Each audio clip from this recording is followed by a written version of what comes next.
Oh no, who is the father of this baby? The bathroom light flickered once before it settled. A small white stick sat on the edge of the sink, the kind of object that changes everything in under 3 minutes.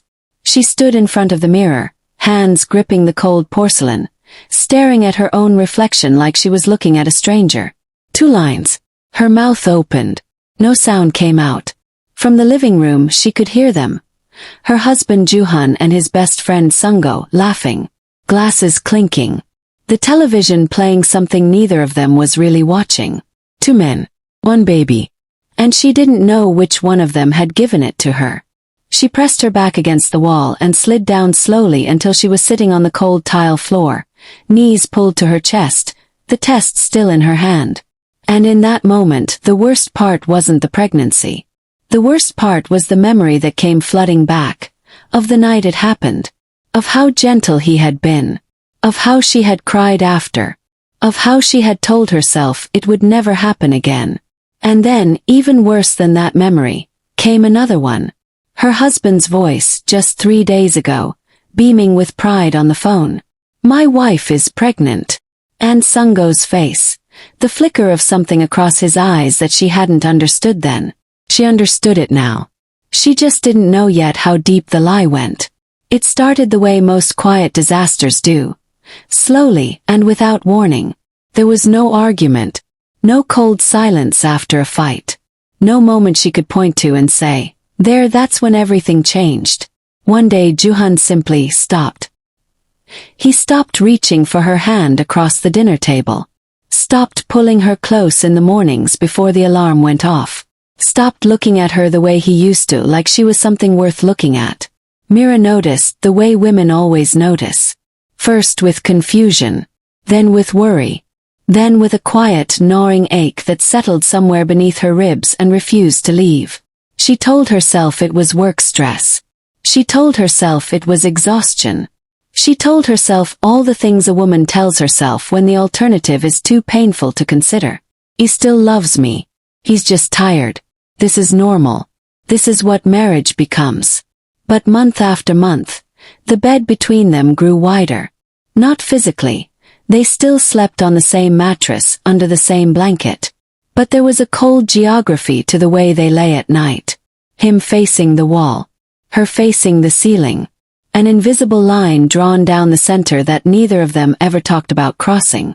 She would lie awake listening to his breathing, trying to figure out if he was asleep or just pretending. She never knew. On a Tuesday evening in October, she made his favorite meal. The spicy braised short ribs he had once told her reminded him of his mother's cooking. She set the table properly, lit 2 candles, changed into a dress she hadn't worn since their last anniversary. He came home, dropped his bag, looked at the table. "You didn't have to do all this," he said. Then he sat down and ate in silence, scrolling through his phone. She sat across from him, watching the candles burn. Later that night, she lay beside him and pressed her palm gently against his back. Small touch. Almost nothing. He shifted away in his sleep. Or pretended to. She pulled her hand back. Stared at the ceiling. 11 months, she thought. 11 months since he last touched me like I was his. She didn't cry that night. She had gotten past crying. What replaced the tears was something quieter and more dangerous. A hollow feeling that followed her from room to room, like a shadow with no source. What she didn't know, what she couldn't know, was that the silence wasn't indifference. It was shame. And shame, left alone long enough, will do things to a man that even he doesn't fully understand. But Mira would learn all of that later. First she would make a mistake. A small one, she thought. A drunk one, she would tell herself. Just a message sent to the wrong person on a lonely Wednesday night. Just that. And it would unravel everything. Juhan left on a Thursday morning. 2 suitcases. A work trip. 3 days in Busan for a conference he had mentioned only the night before, casually, like an afterthought. Like she was someone who didn't need much notice. Like she was someone who would simply adjust. "I'll be back Sunday," he said, zipping his bag. He didn't ask if she would be okay. He didn't kiss her goodbye. He rolled his suitcase to the front door, slipped on his shoes, and paused for just a second with his hand on the door handle. She stood in the kitchen doorway, coffee mug warm between both palms, watching him, waiting. For what, she didn't know anymore. Look, maybe. A single look that said, I see you. I still see you. He opened the door.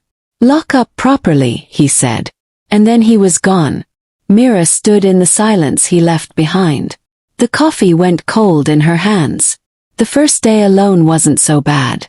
She kept herself busy the way she always did when the emptiness threatened to swallow her whole, cleaning things that were already clean, reorganizing shelves that were already organized, cooking a full meal for one person and then eating half of it standing over the sink because sitting at the table alone felt like too much of an admission. She texted Juhan once that afternoon. Arrived safely. He replied 4 hours later. Yes. One word. She stared at it for a long time before setting her phone face down on the counter. The second day was harder. She woke up to an apartment that felt too large for one person. The kind of quiet that isn't peaceful.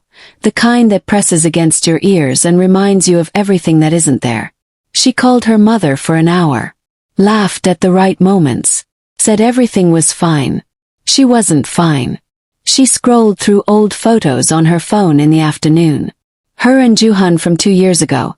A trip to Jeju, a weekend where he had held her hand every time they walked anywhere, where he had pulled her close in the water and kissed her forehead and called her his favorite person. She remembered the exact way the wind had felt that day. The exact way he had looked at her. She put her phone away before she could spiral further. But the spiral had already begun. By Saturday night, the third night, Mira was unraveling at the seams. She had done everything right. She had stayed busy. She had eaten. She had showered. She had watched 2 episodes of a drama she couldn't focus on and read 4 pages of a book she couldn't absorb. But the night had come anyway. And with the night came the weight of everything she had been carrying for 11 months with nowhere to put it down. She opened a bottle of red wine. Just 1 glass, she told herself. She poured it and sat on the couch in the low light, knees tucked under her, the television on mute, the city humming quietly outside the window. 1 glass became 2. 2 became 3. And somewhere in the soft, warm blur of the third glass, the wall she had built around herself, brick by careful brick, month after patient month, began to crack. Tears came quietly. They always came quietly with her. No warning. No build-up. Just a sudden wetness on her cheeks that she didn't bother to wipe away because there was no one to see her anyway. 11 months. 11 months of reaching across the bed and finding only cold space. 11 months of making herself smaller, quieter, less needful. Of swallowing every question and every ache, because she didn't want to seem like too much. 11 months of lying beside her husband and feeling lonelier than she had ever felt in her entire life. She missed being touched. Not even in a passionate way, just touched. A hand on her shoulder. Fingers brushing hers. The simple, animal comfort of another person's warmth saying you are here. You are real, you are not invisible. She reached for her phone. She wasn't thinking clearly. The wine had softened her edges, blurred the careful boundaries she kept around her own pain. She opened her messages with the intention of doing something she had never allowed herself to do before. Just say it. Just tell him the truth, plainly and without armor. She was tired of pretending she wasn't hurting. She started to type, slow at first, then faster, the words coming the way tears come. Once they start, they don't stop. I miss your touch. I don't know how else to say this anymore. It's been 11 months. 11 months and I don't know what I did wrong. I don't know when I stopped being someone you wanted to be close to. I feel invisible in my own marriage. I feel like a stranger sleeping beside my husband. I miss feeling like I'm yours. Miss you. I miss us. She read it back once. Her chest ached. She pressed send. Then she exhaled, long and shaky, and dropped the phone onto the cushion beside her and pressed both hands over her face. It was done. It was out. Whatever he did with it, at least she had finally said it. She reached for her wine. Her phone vibrated. He stopped. He never responds this fast. Juhan took hours to reply to a simple question about dinner. He had read her emotional texts before and waited until morning to acknowledge them, if he acknowledged them at all. There was no version of reality in which he saw that message and responded within 30 seconds. She picked up the phone slowly, looked at the screen, and the name she saw there pulled the floor out from under her. Not Juhan. Sungo. The room seemed to tilt. She sat forward, suddenly very sober, and scrolled up with fingers that had gone cold. Her message, every raw, humiliating, heartbroken word of it, was sitting inside Sungo's chat. Not Juhan's. Their names were close together in her contacts. She had opened the wrong one. She had been 3 glasses of wine deep and crying and not paying attention, and she had sent it to Sungo. Juhan's best friend. The man who looked at her like he was reading a book he wasn't supposed to have access to. No. No. Her eyes dropped to his reply. 6 words. Just 6 words, sitting on the screen like a lit match held over something flammable. Give me one night. I'll make you feel like a woman. She couldn't breathe. She read it again. Then again. The words didn't change. Her heart was slamming against her ribs so hard she could feel it in her throat. She typed back immediately, fingers clumsy and desperate, making 3 typos before she got the words right. I'm so sorry. That was meant for my husband. Please ignore it. I'm sorry. She hit send. Then she sat perfectly still, phone gripped in both hands, staring at the screen. The 2 gray ticks appeared. Delivered. She waited for them to turn blue. They didn't. She waited for the 3 dots that would mean he was typing. They never came. Nothing. Just her message sitting there, and his reply sitting above it, and the quiet of the apartment pressing in around her like something with weight. She put the phone down on the coffee table and stood up. Walked to the window. Stood there with her arms wrapped around herself, staring at the city lights below. He was probably just being provocative, she told herself. It was a joke. Stupid, inappropriate joke. Men like Sungo thought things like that were funny. It didn't mean anything. She almost believed it. She stood at that window for a long time, breathing slowly, willing her heartbeat to settle back down into something normal. Her phone sat silent on the table behind her. Sungo never replied. That should have made her feel better. Somehow it made her feel worse. She didn't sleep well that night. She lay in the center of the bed. The whole bed hers for once, and she hated it, and stared at the ceiling and told herself the same thing over and over until it felt almost true. It was nothing. Forget it. It was nothing. She almost managed it. What she couldn't know, lying there alone in the dark, in a marriage she didn't understand, in a silence with no explanation, was that Sungo's lack of reply wasn't indifference. It was patience. And patience, in the hands of the wrong person, is the most dangerous thing in the world. Before Sungo, there was just the silence. And before the silence, there was a version of her marriage that Mira still visited sometimes. In the quiet between sleeping and waking, in the space before full consciousness arrived and reminded her of what things had become. She visited it less and less now.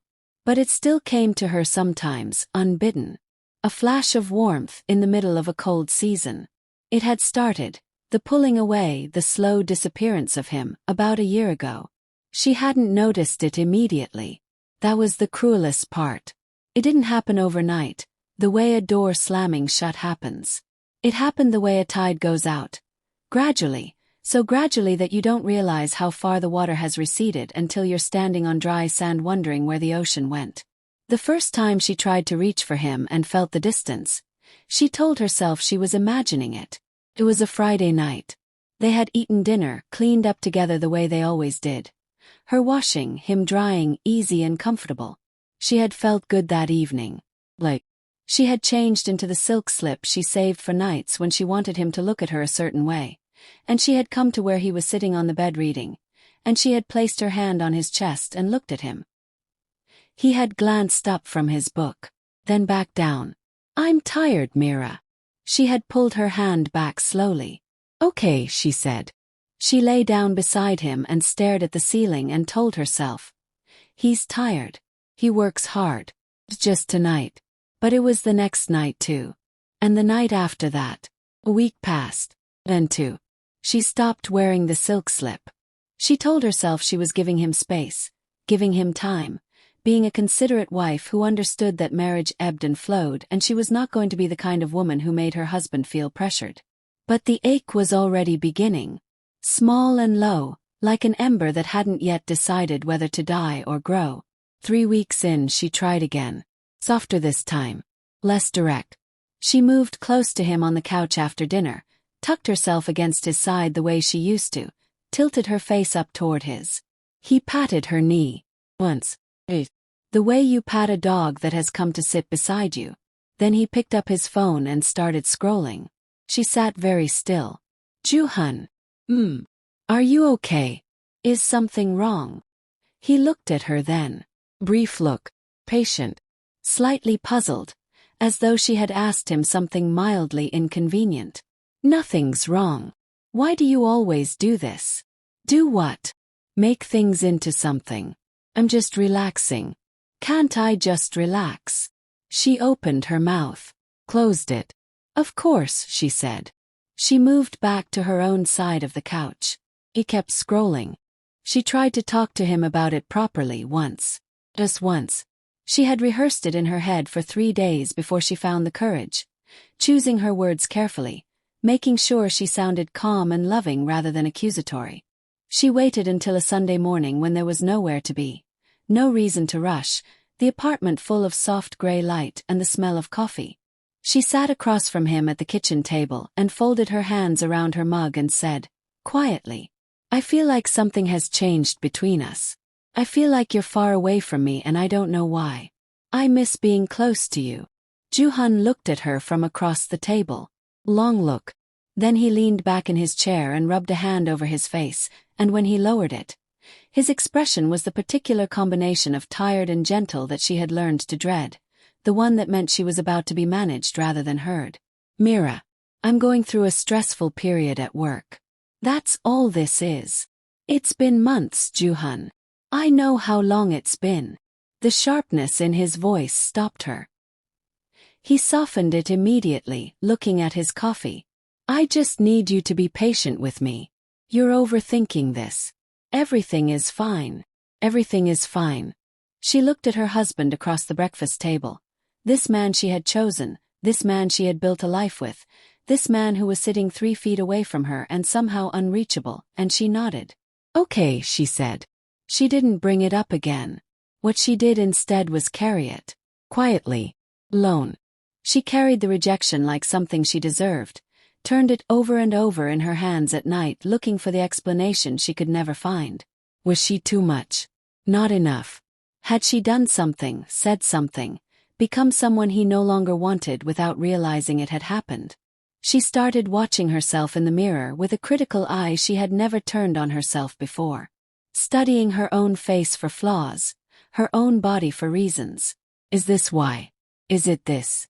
By the time 11 months had passed, she had stopped asking. She had grown used to the shape of her own loneliness the way you eventually grow used to a scar. It was just part of her now. Just the temperature of her life. She had accepted it. She had made a terrible mistake in accepting it. Joo-hun came back from Busan on a Sunday evening. He came through the door looking rested, almost relaxed, lighter than he had seemed in months. He dropped his bag, washed his hands, and ate the dinner she had kept warm without saying much. But he said thank you when he finished. He even touched her shoulder briefly as he passed her on the way to the bathroom. She told herself it was something. She held on to it. The next 3 days were almost normal. Not warm, not what they once were, but functional. Civil. He came home at a reasonable hour. They watched television in the same room. He answered her questions in full sentences. She was almost comfortable. And then, on Wednesday evening, Joo-hun looked up from his phone with the particular expression of a man who has already decided something and is now simply informing someone else of it. I told Sungo to come over this weekend, he said. Saturday. We'll eat, have some drinks, relax. It'll be good. Mira kept her eyes on the television. Her pulse, however, did something she didn't ask it to do. This Saturday, she said. Even. Is that a problem? No, she said. Of course not. She looked back at the screen. The characters on the show kept moving, kept talking. She didn't hear a word of it for the rest of the episode. She spent Saturday preparing in the way she always did when guests came. Too thoroughly, too carefully, channeling her nervous energy into tasks that had clean, measurable endings. She marinated the meat in the morning. She set the table properly. She changed her outfit twice, then felt absurd about it and changed back into the first one. "He is your husband's friend," she told herself firmly, standing in front of the mirror. "He is nothing. What happened was a drunk mistake and an inappropriate text and nothing more. You will be normal tonight." She was going to be completely normal. The doorbell rang at 7. She heard Juhan get it. Heard the easy, immediate warmth of two old friends greeting each other.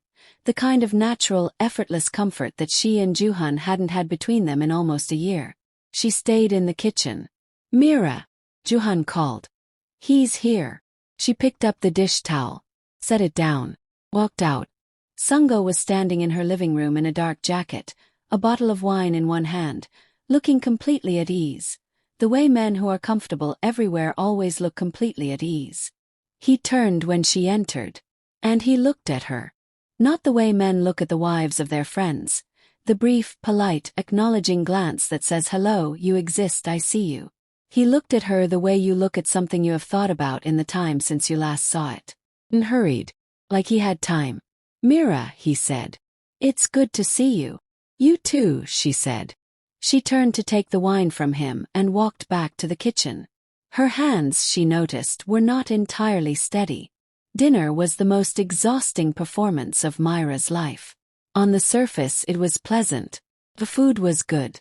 Juhan was in better spirits than he'd been in months, talking easily, laughing at Sungo's stories, pouring drinks with a generosity she had almost forgotten he possessed. She played her part. She smiled at the right moments. She answered questions, passed dishes, refilled glasses. But underneath the performance, she was exquisitely, uncomfortably aware of Sungo in a way she couldn't shut off no matter how hard she tried. He was careful about it. That was the thing that unnerved her most. He wasn't obvious. He wasn't the kind of man who stared openly and made things awkward. He was precise. A glance that lasted 3 seconds too long when Juhan was looking down at his plate. A question directed at her just as she had decided he had forgotten she was there. A quality of attention that was completely invisible to her husband but completely visible to her, as though it were a frequency only she could hear. She reached for her wine. Under the table, something pressed against her foot. She went very still. It was light, barely anything.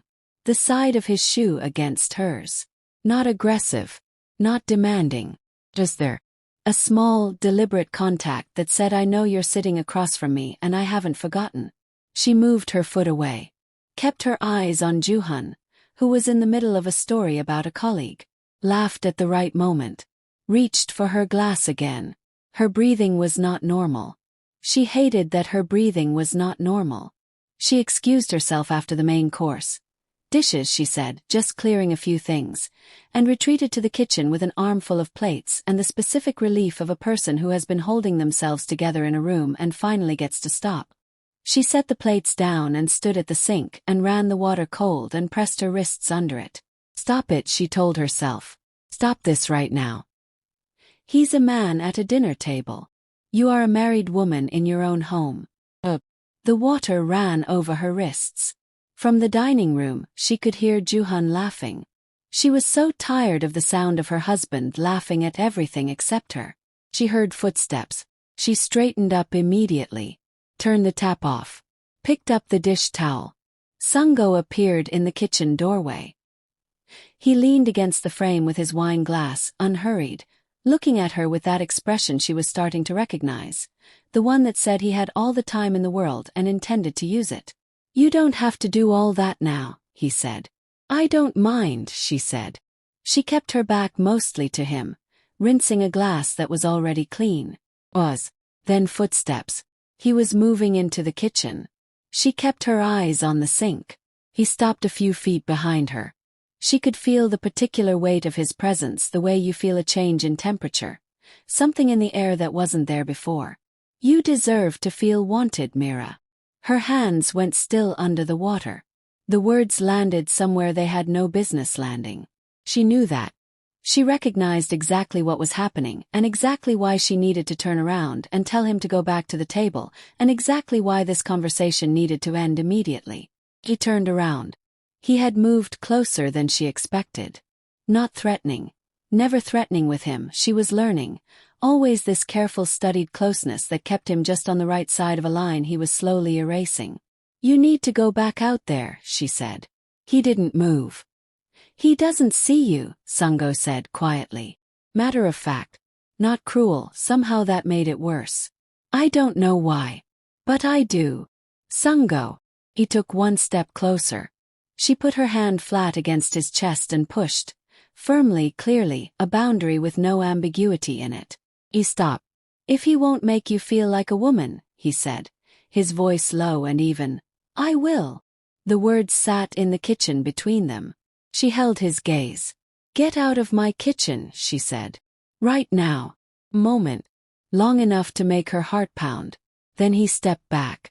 Nodded once, almost respectfully. Picked up his wine glass from where he'd set it on the counter.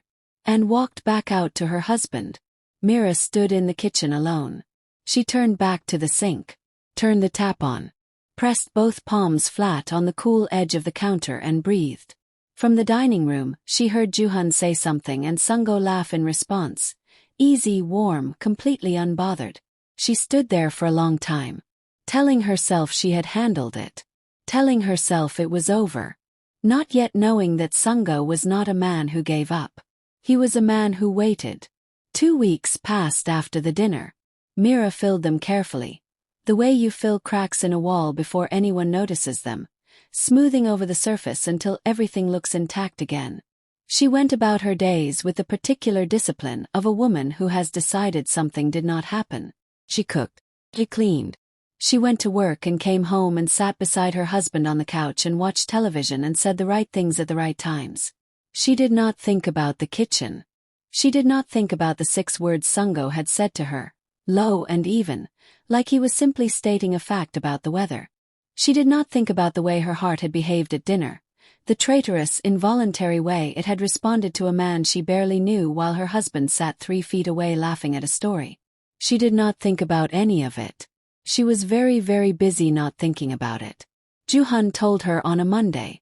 Another trip. 2 nights. Tuesday through Thursday. Seoul this time, not Busan. A meeting he couldn't reschedule with people he couldn't disappoint. I'll be back Thursday evening, he said, folding shirts into his bag with the focused efficiency of a man already halfway gone. Okay, she said. She had stopped asking if she could come. She had stopped filling the silences with suggestions and questions and reaching. She had learned, across 11 months of careful, painful education, that the most dignified thing she could do was simply accommodate. Okay, she said again and went to finish making dinner. Tuesday passed without incident. She worked. She came home. She heated up leftovers and ate them standing at the counter and watched half an episode of something she couldn't concentrate on and went to bed. She texted Juhan once. How was the meeting? He replied 2 hours later. Long fine. Sleep well. She stared at those 4 words for longer than she should have. Then she turned off the lamp. Wednesday night was when it happened. She had been asleep. Finally, genuinely asleep, the kind of heavy unconscious sleep that only came to her in the middle of the week when exhaustion overrode anxiety. She was deep in it when a sound pulled her up through the layers. A sound from inside the apartment. She lay still for a moment, blinking in the dark, unsure if she had dreamed it. The apartment was quiet. The city hummed its usual low hum outside the window. Then she heard it again. A low creak somewhere near the front door. Followed by silence. Followed by what might have been nothing or might have been footsteps. She couldn't be certain. He sat up. Her heart was going faster than it had any reason to. She told herself it was the building settling. Old buildings made sounds. She had lived here for 3 years and it made sounds and she knew that, she knew it, and yet. Another sound. Different this time. Like something shifting. She reached for her phone with a hand that was not entirely steady and turned on the flashlight and pointed it at nothing. At her own empty bedroom, at the familiar shapes of her own furniture. Nothing. But the feeling didn't leave. She dialed Juhan before she'd fully decided to. Rang 4 times. 5. She was already composing the voicemail in her head. Sorry, never mind, I'm being ridiculous, when he picked up. Mira. His voice was thick with sleep. What is it? I heard something, she said. She heard how small her voice sounded. In the apartment. I don't know, it's probably nothing. Mira. Was. She heard him exhale. Heard the particular quality of a man recalibrating in the dark. I can't come home right now. I know. I know that, I wasn't asking you to. I'll call Sungo. The words dropped into the conversation like a stone into water. Juhan, no, I don't need. He's 20 minutes away. He'll check the apartment. Go back to sleep. I'm fine, I don't need. But he had already hung up. She sat on the edge of the bed with the phone in her lap and the flashlight still on, casting a white circle on the opposite wall. No, she thought clearly. Well, call him back. Tell him you're fine. Tell him you don't need anyone. She pulled up Juhan's name, stared at it, put the phone down. The apartment was very quiet. She sat in the middle of that quiet for 18 minutes, she counted, before the doorbell rang. She opened the door. Sungo stood in the hallway in a dark gray pullover, hands in his pockets, looking like a man who had been awake rather than one who had been woken. His eyes moved past her into the apartment first, a quick assessing sweep, then came back to her face. You're okay, he said. It wasn't really a question. I heard something. It was probably nothing. Let me check. He stepped back. He came in. She stood in the center of the living room and watched him move through her apartment. Methodical, unhurried, opening the storage closet, checking the bathroom, the bedroom. He had an ease about him that should have unsettled her and instead, infuriatingly, made her feel the first genuine sense of safety she had felt all evening. He came back to the living room. Nothing, he said. Building noise. You're safe. I told you it was nothing. You called your husband at midnight. It wasn't nothing. She looked at him. He looked back. The apartment was very quiet around them. You can go, she said. Thank you for coming. I'm sorry for waking you. He didn't move toward the door. You look exhausted, he said. I'm fine. When did you last sleep properly? She opened her mouth to answer and found, with a humiliation she hadn't braced for, that she couldn't remember. She genuinely could not remember the last night she had slept through without waking up sometime in the dark, reaching for a warmth beside her that wasn't there. Something in her face must have said what her mouth wouldn't. Sungo moved to the couch. Sat down. Not close to her. On the other end, at a careful distance. He rested his forearms on his knees and looked at her with an expression that had none of the charge of the kitchen, none of the deliberate tension of the dinner table. He looked at her like a person looking at another person. Sit down, Mira. She didn't want to. She sat down. He didn't say anything immediately.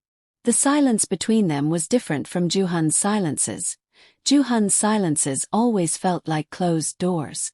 This one felt like something else. Like space being made. He doesn't know how to be present, Sungo said eventually, quietly. Juhan. He never has. Even when we were younger. She didn't respond. That's not an excuse, he said. I'm not making excuses for him. I'm just, he paused. You shouldn't have to call your husband at midnight and feel like you're inconveniencing him. The accuracy of it. The precise, devastating accuracy of that sentence hit her somewhere unguarded. She felt her eyes fill. She looked away, pressed her lips together hard. I'm fine, she said for the 3rd time. I know, he said. You're always fine. And something about the way he said it, not unkindly, not with pity, just with the simple recognition of a pattern, broke something open in her chest that had been sealed for a very long time. She didn't mean to cry. She had become quite good, over 11 months, at not crying in front of people. She had developed the internal architecture for it. The hard swallow, the ceiling glance, the redirect. She had the system and it worked. Didn't work. The tears came without permission and she pressed her hand over her mouth and turned her face away, but it was already happening, quietly and completely, the way it always did with her. Not dramatic, just real. She felt the couch shift. He moved closer. He didn't say anything.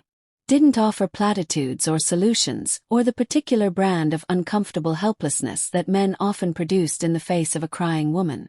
He just put his hand over hers. Warm. Steady. She should have pulled away. She had pulled away in the kitchen. She had been strong in the kitchen, clear and direct and certain. But the kitchen had been daylight, and dinner, and witnesses. This was midnight. And she was alone. And she was so unbearably, completely tired of being strong in an empty apartment. She didn't pull away.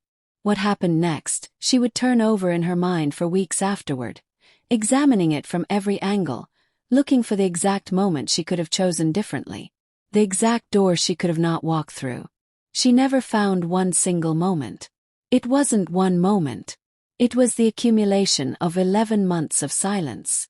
11 months of a bed that had grown cold by degrees so small she hadn't felt it happening until she was already frozen. 11 months of making herself smaller, quieter, less needful, of telling herself that wanting to be touched was too much to ask, that needing to feel wanted was weakness. It was a hand over hers in the dark.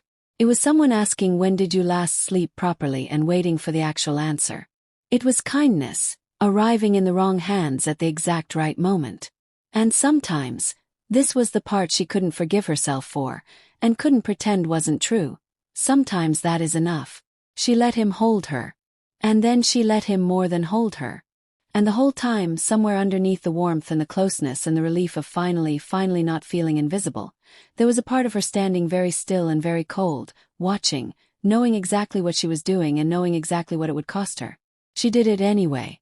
Afterward, she lay in the dark and the full weight of it settled over her like something physical.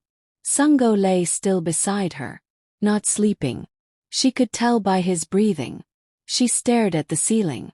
Then, slowly and without a sound, she began to cry. Not the way she had cried before. Not the quiet, leaking tears of loneliness.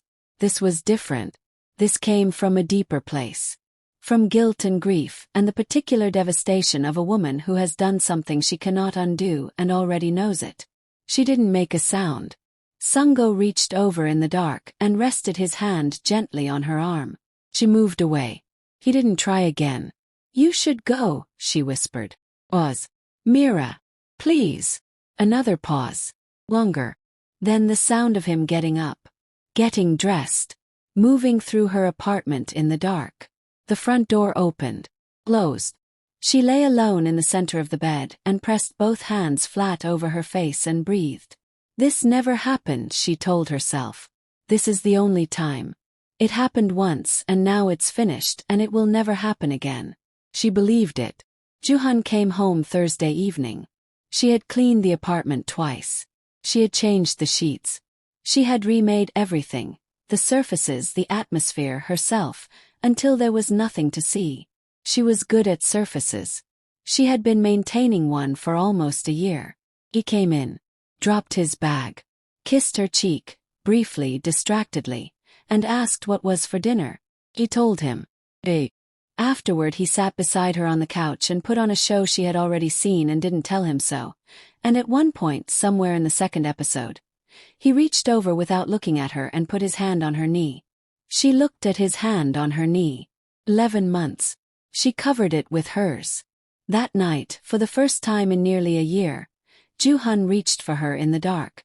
She told herself it was what she had been waiting for. What she had wanted. She told herself it meant something was changing, something was returning, that maybe the long silence was ending and this was the beginning of something better. She held on to him and told herself all of it. 3.5 weeks later, Mira stood in the bathroom with a small white stick in her hand. She had been telling herself for 4 days that she was overreacting, that the nausea was stress, that the exhaustion was just the particular weight of a life she had been carrying alone for too long. That she was fine. She was always fine. She read the test. 2 lines. She read it again. The lines didn't change. She sat down on the edge of the bathtub, slowly, the test still in her hand, and she tried to breathe the way you're supposed to breathe when the world has just rearranged itself around you without warning. The math was simple and merciless. Juhan, after 11 months, had reached for her 3.5 weeks ago. Sungo had been here 4 weeks ago. She stared at the 2 lines. Her hands were shaking. From the living room she could hear the television. Juhan was home. He was 3 rooms away, watching something with the volume slightly too loud, completely unaware that his wife was sitting on the bathroom floor with a positive pregnancy test and a secret that could destroy everything.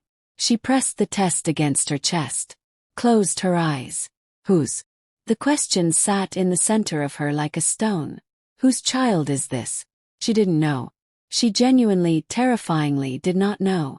She hid the test in the bathroom cabinet, behind the spare towels, underneath a folded washcloth, tucked away with the careful, practiced hands of a woman who had become very good at concealing things. She wrapped it in tissue paper first, then stepped back and looked at the cabinet door like it might betray her. She didn't know what she was going to do yet. She needed time. She needed to think, clearly, without panic, without the particular static that had been filling her head since she read those 2 lines and felt the floor tilt beneath her feet. She needed to sit with the reality of it long enough to figure out what came next. What she did not need was for Juhan to find it before she had figured that out. He found it on a Saturday morning. She was in the kitchen making coffee when she heard him moving around in the bathroom. The ordinary sounds of a man going about his morning, the tap running, the cabinet opening. Then silence. A different kind of silence than the kind she had grown used to. Not the habitual, hollow silence of their marriage. Something charged. Something that had weight. She set the coffee down. Mira. His voice came from the bathroom doorway. She turned around slowly. He was standing there with the test in his hand. Tissue paper peeled back, the 2 lines fully visible. His face was doing something she hadn't seen it do in so long that for a moment she almost didn't recognize it. He looked stunned. Then his face cracked open into something she had no word for. He crossed the kitchen in 4 steps and she barely had time to process what was happening before his arms were around her. Both arms, fully, pulling her against his chest with a completeness of grip that he hadn't used in 11 months. He lifted her slightly off the ground. She felt his whole body shake. Mira, he said again into her hair. His voice was completely different now, stripped of its usual careful management, raw in a way she hadn't heard since the early years. Mira, you're... He pulled back, held her face in both hands. His eyes were wet. She stared at him. You're pregnant, he said, like he needed to hear it out loud to believe it. We're going to have a baby. She couldn't speak. How long have you known? When did you? Why didn't you tell me immediately? He was laughing now, slightly breathless, still holding her face. Why did you hide it? Mira. I just found out, she managed. Her voice came from very far away. I didn't know how to. He kissed her forehead, then her cheek, then pulled her back against him and held her so tightly she could feel his heartbeat through his shirt, fast and real and present in a way she had forgotten his heart could be. My strong woman, he said quietly, over her head. My incredible, strong woman. She stood inside his embrace. Her arms came up slowly and rested against his back. She stared at the kitchen wall over his shoulder. And she felt nothing that she was supposed to feel.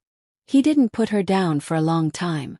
When he finally stepped back, he kept his hands on her shoulders, kept his eyes on her face, searching it with an attention he hadn't paid her in almost a year. Are you okay? How are you feeling? The nausea. I noticed you weren't eating properly last week. I should have asked. I'm okay, she said. You need to call a doctor. Today if possible or Monday at the latest.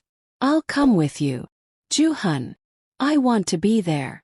He said it firmly, without hesitation, like a man who has just remembered who he is supposed to be and has decided to be it immediately and completely.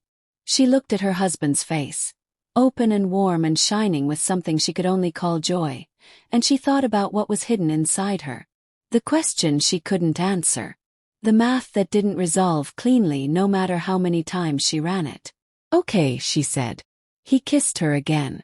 Her forehead. Her cheek. Then he reached for his phone. She watched him dial with the particular speed of a man who cannot contain something and needs to release it into the world. Rang twice. "Sungoya," he said, and his voice was the warmest she had heard it in as long as she could remember. "My wife is pregnant." She went very still. She watched her husband's face while he listened to whatever Sungo said on the other end of the line. Watched the smile. The slight moisture at the corner of his eye that he blinked away quickly. The way men do when they don't want to be seen feeling something. "I know," Juhan said into the phone. "I know. I can't." A short, overwhelmed laugh. "Yeah. Yeah, I'll tell her you said so." He hung up. Turned to her with the smile still fully in place. "He says congratulations." Mira looked at her husband. "Thank you," she said. The weeks that followed were the strangest of her life. Juhan transformed. There was no other word for it. He simply became, almost overnight, a different version of himself. He came home earlier. He asked how she was feeling and waited for the full answer. He researched prenatal vitamins and left them on the kitchen counter with a glass of water. He put his hand on her back when they walked somewhere together, the way he used to, and he held it there. He touched her like she was something he didn't want to lose. She should have been happy.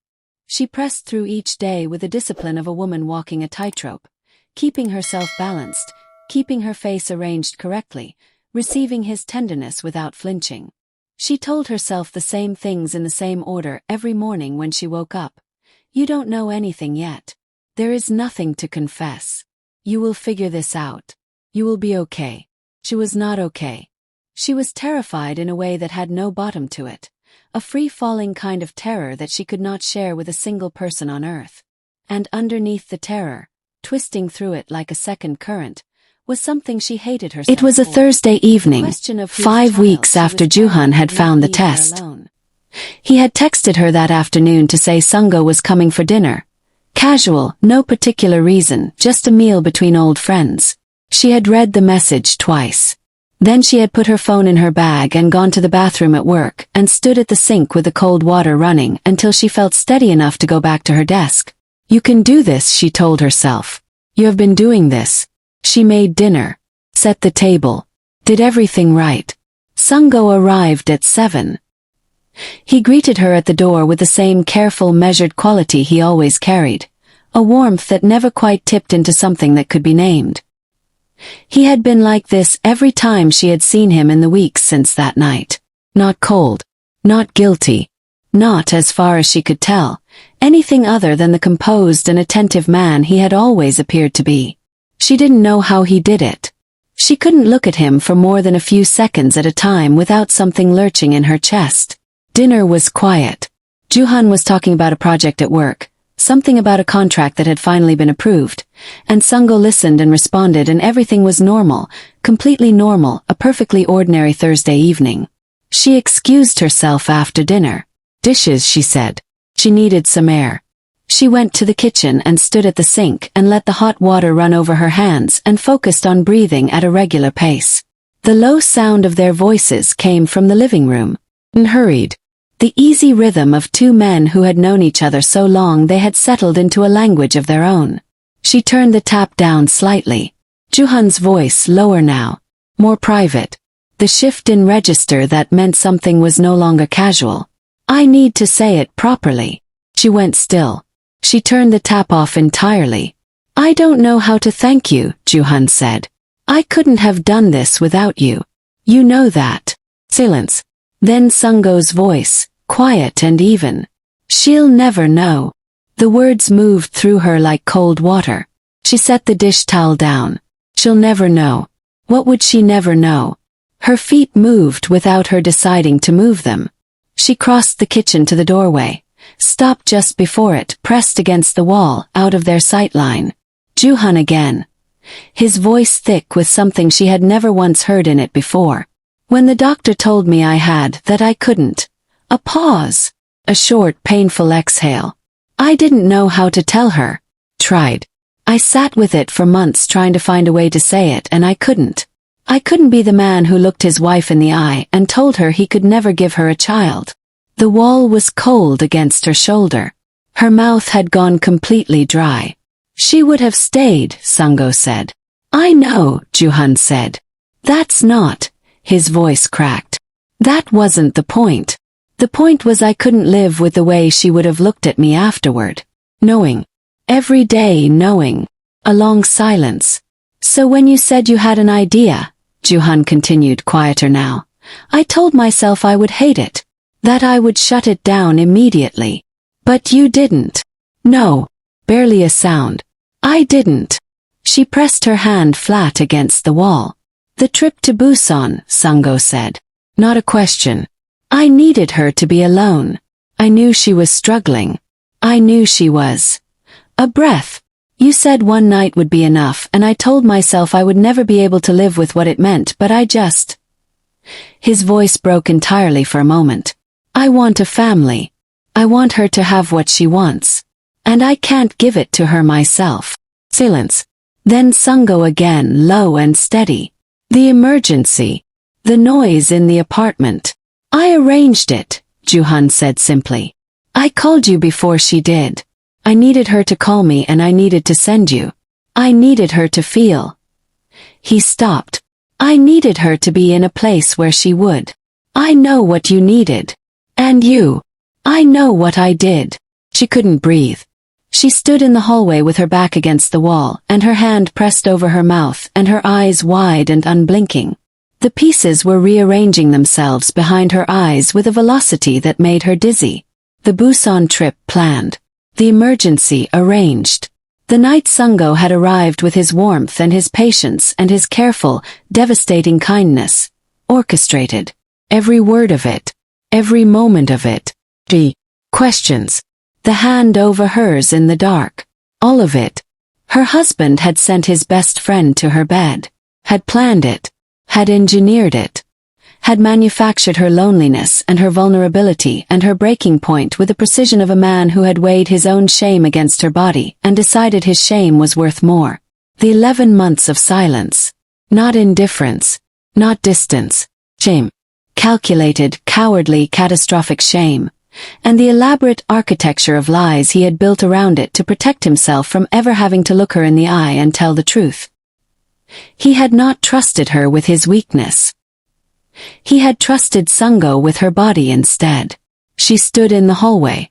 From the living room came the quiet, settled sound of two men who believed they were alone. Her hand was still over her mouth. The baby turned over somewhere deep inside her. Or maybe that was just the feeling of everything she had believed about her life folding in on itself all at once. She stood perfectly still. And waited for the world to stop moving. It didn't stop. She didn't move for a long time. She stood in the hallway with her back against the wall and her hand pressed over her mouth, and she let the truth finish arriving. All of it, every piece of it, settling into place with the cold, irreversible finality of a door being locked from the outside. She had thought in the kitchen that the worst moment was hearing the words. She was wrong. The worst moment was the one after. When the words stopped and the silence came and she understood, completely and without any remaining room for doubt, that this was real. That her husband had done this. That the man she had married, the man she had cooked for and worried about and made herself smaller for and cried over in bathroom floors, that man had looked at her loneliness and decided it was useful. That he had handed her like an object to his best friend, and called it love. She lowered her hand from her mouth. She straightened her back. She stepped into the living room.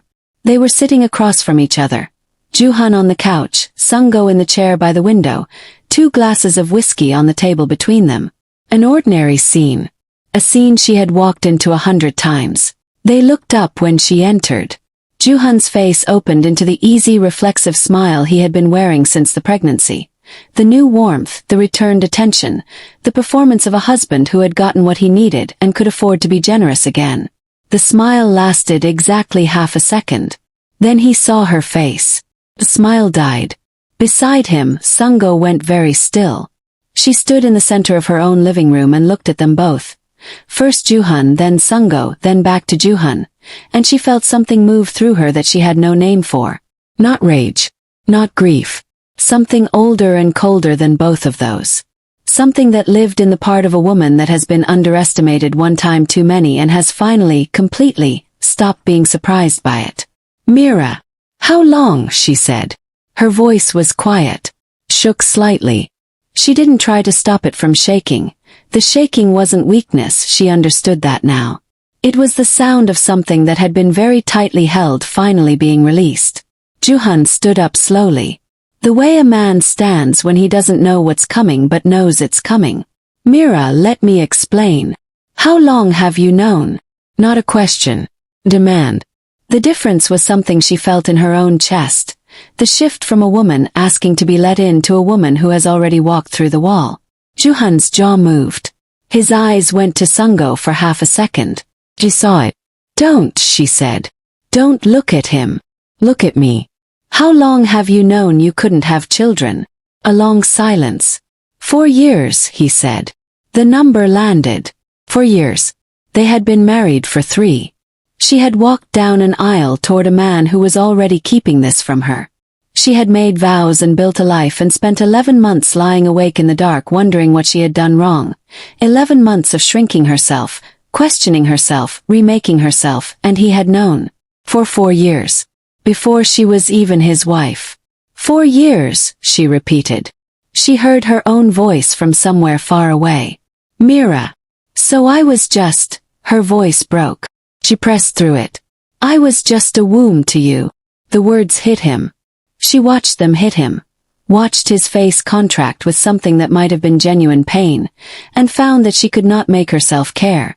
No, he said, and his voice was desperate now. Stripped of everything careful. No, Mira, that is not. I love you. I have always. You don't get to say that right now. He stopped. She looked at him. Really looked at him. The way she hadn't allowed herself to look at him in a very long time, without the protective layer of hope that had kept her from seeing clearly. You avoided me for 11 months, she said. 11 months, Juhan. Do you know what those months did to me? Do you know what I told myself every single night? I thought I was undesirable. I thought I had done something wrong. I thought I was losing my mind. Her voice cracked again and she let it crack. I sat across from you at that table every day and I made myself smaller and smaller trying to figure out what was wrong with me. And you knew. You knew the whole time. And you said nothing. I didn't know how. You didn't know how. She pressed her lips together. So instead you arranged this. You arranged all of it. He flinched. The trip to Busan, she said. You planned that. You made sure I'd be alone. He said nothing. The noise in the apartment. The emergency. You called him before I called you, didn't you? His silence was its own answer. You sent him to me, she said. You opened the door and pointed him in my direction, and then you waited. I wanted to give you a family. You wanted to save yourself. The words came out of her with the quiet force of something that has been true for a long time and is only now being spoken. You wanted to look at a child and believe the lie. You wanted to walk around as a husband and a father and never have to tell the truth. Never have to sit across from me and be honest. Never have to trust me with your weakness because you were too ashamed. She turned her head. Looked at Sungo. He was sitting exactly where he had been when she walked in. He hadn't moved. He hadn't stood up or attempted to speak or offered a single word of explanation. He was looking back at her with an expression that she could not fully read. Not cold, not defiant. Something that might have been the closest thing to remorse she was ever going to get from him. She looked at him for a long moment. And you, she said softly. You sat at my table. You ate my food. You looked me in the eye and you. She stopped. Breathe. Was any of it real? Any of it? He opened his mouth. She shook her head. Don't. She didn't want to hear his voice right now. She didn't want the particular quality of his words, that careful, measured delivery that she had once, humiliatingly, found comforting. She didn't want him to say anything that would complicate the clarity she had just found. His silence, when it came, was its own kind of answer. And somehow, it hurt more than anything Juhan had said. Because Juhan had panicked and explained and reached and stumbled over himself trying to make her understand. That was the behavior of a man who was afraid of losing her. Sungo said nothing. And that was the behavior of a man who had never thought of her as his to lose. She had been a task, a thing to be handled. And he had handled her efficiently and gently. And now he sat in her living room chair and said nothing because there was nothing to say. She had been used by someone who hadn't even bothered to lie to himself about it. She looked away from him. Back to Juhan. You both smiled at me, she said. You ate at my table. You sat in my home. And you planned my body. The room was completely silent. Juhan's eyes were wet. She watched a tear move down his face and she felt it. Some distant, stubborn part of her felt it, and she thought, even now I feel the pull of caring about his pain. What a thing to discover about yourself. What a devastating, clarifying thing. She turned around and walked to the bedroom. She did not slam the door. She pulled it shut carefully, deliberately, the soft click of the latch the most controlled sound she had ever made. Then she stood in the center of her bedroom. Their bedroom, the room with a cold gap in the middle of the bed, the room where she had spent 11 months staring at the ceiling, and she looked at it all. The wardrobe, the dresser, the photographs on the shelf. She moved to the wardrobe and opened it and pulled out the suitcase from the back. She didn't think. Thinking would have undone her. She moved on instinct, opening drawers, folding things, placing them inside with a steadiness that surprised her. Her clothes, her documents, the small wooden box her mother had given her when she got married, filled with things she had considered precious. She packed them all. Behind her, the bedroom door opened. Mira. Juhan's voice, broken, barely holding its own shape. Mira, please. Please don't. Please just, let me explain properly. Let me. You had 4 years to explain, she said. She didn't turn around. I was afraid. I know. I was ashamed. I know that too. I love you. I have never stopped loving you. Everything I did, I know how it looks. I know what it was. But I did it because I couldn't bear to lose you. She stopped. Stood still with her hands resting on the edge of the suitcase. She let his words land properly. She gave them the consideration they deserved. She did not dismiss them. She had loved this man. She had built her entire adult life around him. She was carrying a child who was either his or his best friend's, and she still did not know which, and possibly never would. She let all of that be true at once. Then she turned around. Juhan was standing in the doorway. His face was the most open she had ever seen it. All the careful management stripped away, all the distance gone, just a man standing in the rubble of what he had built and looking at what it had cost. She looked at him steadily. You didn't trust me with your weakness, she said. But you trusted him with my body. The words fell between them. Juhan's face crumpled. She turned back to the suitcase, zipped it closed. She carried it herself. He followed her to the hallway, saying her name, saying please, saying just wait, saying all the things a man says when he finally understands that he has gone too far and come too late. She moved through his words the way you move through rain, feeling them, unable to stop them, unable to let them hold her in place. She passed the living room doorway. Sungo was standing now, his hands at his sides, watching her. She did not look at him. She picked up her bag from the hook by the door. Her keys. Where will you go? Juhan said. His voice was barely sound. Somewhere you didn't plan for me. She opened the front door. The hallway beyond it was quiet and ordinary. Fluorescent lights, beige walls, the faint smell of someone else's dinner. She stepped through. Pulled the suitcase behind her. The wheels made a soft rolling sound against the floor. Small and steady and real. She pressed the elevator button. Behind her, she heard Juhan step into the hallway. Mira. The elevator doors opened. She walked in, turned to face front. For just a moment she could see him, standing in the hallway outside their apartment door, one hand raised, as though he was reaching for something he had already let go of a long time ago. And behind him, half in shadow, the shape of Sungo standing in the doorway. Two men, both silent now. She pressed the button for the ground floor.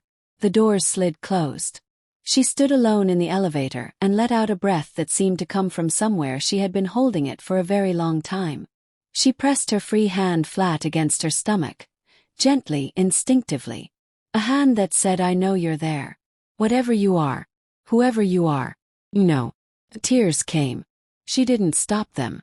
But she did not crumble, did not fold, did not become the kind of crying that overtakes you and leaves you on the floor. She stood upright with her suitcase beside her and her hand on her belly, and the tears moved down her face quietly, the way they always had with her. Not dramatic, just real. The elevator reached the ground floor. The doors opened. She walked through the lobby, past the security desk, through the glass doors and out into the night air, cold and clean and entirely indifferent to what she had just walked away from. She stood on the pavement. The city moved around her. Taxis, strangers. The ordinary machinery of a world that had not paused for a single moment while her life was being rearranged inside an apartment on the 6th floor. She looked up. Somewhere above her, two men were standing in a room that felt different now that she wasn't in it. She knew that. She knew the exact quality of the silence they were in right now. She had lived inside silences for 11 months. She knew all their textures. Let them sit in it. She looked back down, adjusted the suitcase handle in her grip, and she walked. 6 months later, Mira moved into a small apartment on the east side of the city. 3rd floor. 2 windows that caught the morning light. A kitchen just big enough for one person who had learned, slowly and without fanfare, that cooking for one was not the tragedy she had once believed it to be. She painted the nursery yellow. Not pink. Not blue. Yellow. Because yellow didn't ask questions she wasn't ready to answer yet. Yellow was simply warm. Simply light. Simply a color that said something good is coming without making any promises about what shape it would take. She didn't file for divorce immediately. She sat with it first, the way she had learned to sit with difficult things, without rushing toward resolution, without forcing herself to feel finished before she was finished. Her lawyer was a woman with sharp eyes and a quiet voice who listened to the whole story without interrupting once, and when Mira was done, said simply, "You have more options than you think." Mira was beginning to understand that. Juhan called every week. Sometimes she answered. Sometimes she didn't. When she did, the conversations were careful. 2 people moving around the wreckage of something enormous, trying to find which pieces were still worth holding. He never made excuses anymore. He had stopped doing that somewhere around the 3rd week, as though he had finally understood that explanation was not the same as repair. He asked about the baby every time. She answered honestly every time. "Growing," she said. "Strong." Sungo she did not speak to. She had nothing to say to him that could be contained in language. And she suspected he knew that. Some debts cannot be negotiated. Some silences are the only honest response. She let that one stand. The baby came on a Wednesday morning in early spring. 7 pounds 4 ounces. A full head of dark hair. A cry that was, as the midwife put it, extremely confident for someone so new to the world. Mira lay in the hospital bed and held her daughter against her chest and looked at her face. This entirely new face, entirely her own, belonging to no one and nothing except the future, and felt something move through her that she had no word for yet. She thought she might spend the rest of her life finding the right word for it. She decided that was okay. She named her Seo. It meant, depending on who you asked, depending on the character you chose, a new beginning. She had chosen it very deliberately. Outside the hospital window, the city was doing what cities do. Moving, breathing, indifferent, alive. Spring light fell across the floor in long pale rectangles. Someone down the hall was laughing. A phone rang and was answered. Mira looked at her daughter. So looked back. Unfocused, blinking, trying to understand a world she had just arrived in. "It's okay," Mira told her quietly. "I'll figure it out as we go. We both will." She pressed her lips to the top of her daughter's head. Closed her eyes. "Breathe. Some betrayals don't break you. They strip you down to the part of yourself that was always there. Before the marriage, before the silence, before the 11 months of making yourself smaller in a bed that had grown too cold. The part that knows its own worth even when no one else is looking. Mira had found that part of herself on a hallway floor with a positive pregnancy test, and a secret that could have destroyed her. She had carried it out of an apartment on the 6th floor. Suitcase rolling, hand on her belly. She was still carrying it. And for the first time in a very long time, she wasn't carrying it alone. Fade to yellow.